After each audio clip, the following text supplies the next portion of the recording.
Assalamualaikum warahmatullahi wabarakatuh. Perkenalkan, nama saya Haris Rifki Juliantoro dengan NIM 2022 1031031141. Di sini saya akan menjelaskan tentang CPL atau Capaian Pembelajaran Lulusan. Lalu di sini eh, apa sih itu CPL? Jadi CPL itu adalah singkatan dari Capaian Pembelajaran Lulusan. Jadi secara sederhana, CPL itu adalah bekal kompetensi yang harus dicapai mahasiswa selama berkuliah. Dalam CPL ada 8 poin utama, terutama dalam informatika UMM. Yang pertama itu menginternalisasi nilai Pancasila dan Islam dalam kehidupan pribadi dan sosial. Kedua, menunjukkan sikap profesional dalam bidang informatika dengan semangat kewirausahaan. Ketiga, mampu mengaplikasikan ilmu dan teknologi informatika untuk meningkatkan mutu kehidupan masyarakat. Keempat, mampu mengevaluasi dan mendokumentasi dan mempublikasi karya intelektual di bidang informatika. Kelima, ahli dalam analisis, perancangan, pengujian, dan pemeliharaan perangkat lunak. Yang keenam, mampu merancang dan mengembangkan game cerdas yang edukatif. Yang ketujuh, terampil dalam akuisisi analisis dan pengolahan data. Dan yang terakhir, mahir dalam sistem dan keamanan jaringan komputer. Lalu, bagaimana sih CPL itu diukur? Jadi, setiap CPL diukur secara sistematis melalui pendekatan ABCD. Yang pertama itu A, itu audience atau mahasiswa, siapa yang diamati. B itu behavior, tindakan atau keterampilan, apa yang diamati. Lalu C itu competence atau tingkat kepuasan, jadi tingkat penguasaan yang dituju. Lalu D itu degree, sejauh mana capaian dikuasai secara terukur, sejauh mana pencapaian itu dikuasai secara terukur. Yang keempat itu profil lulusan informatika UMM, yaitu yang pertama spesialisasi jaringan, yaitu mampu menganalisis masalah jaringan, yaitu memberi solusi teknis dan mengevaluasi sistem jaringan. Yang kedua itu pengembangan game, mampu bekerja dalam tim atau merancang dan mengembangkan video game, karakter, level, animasi, logika permainan. Yang ketiga ilmuwan data atau data science, itu mampu menganalisis dan mengelola data menjadi informasi dan pengetahuan untuk pengambilan keputusan. Keempat, ada RPL atau rekayasa perangkat lunak, itu mampu melakukan analisis, perancangan, pengembangan, pengujian, hingga pemeliharaan perangkat lunak yang berkualitas. Lalu bagaimana mahasiswa mencapai CPL?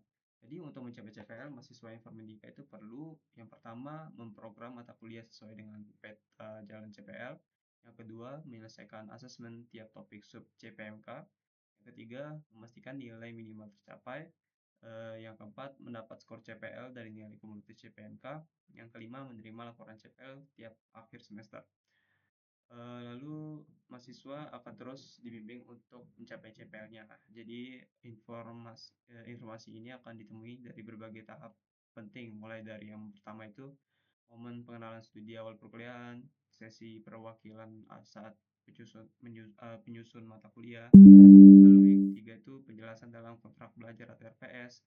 Lalu terakhir rincian penilaian yang bisa dipantau langsung di InfoKS setiap akhir semester. Lalu bagaimana sih CPL itu dirancang? Jadi CPL itu dirancang itu prosesnya itu dilakukan oleh para dosen melalui tahapan. Ada 5 tahapan. Yang pertama, analisis tracker study, yaitu dosen melakukan kajian terhadap lulusan untuk memahami kebutuhan industri dan dunia kerja terkini. Yang kedua, merumuskan CPL.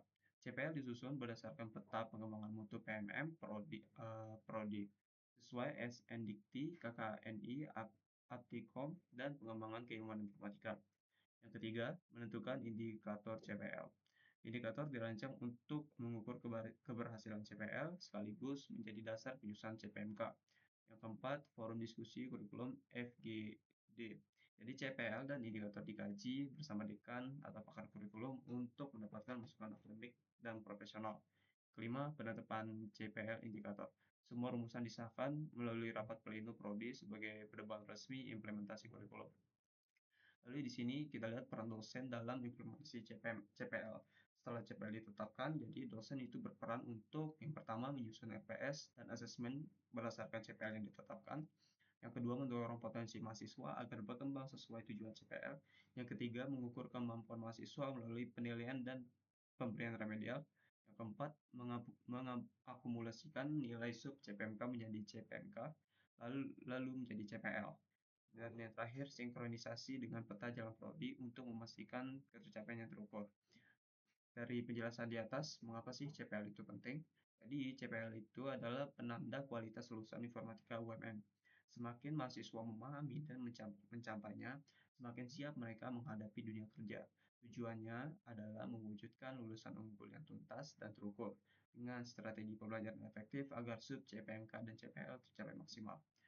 Oke, mungkin itu saja penjelasan dari saya. Kurang lebihnya, mohon maaf. Terima kasih. Wassalamualaikum warahmatullahi wabarakatuh.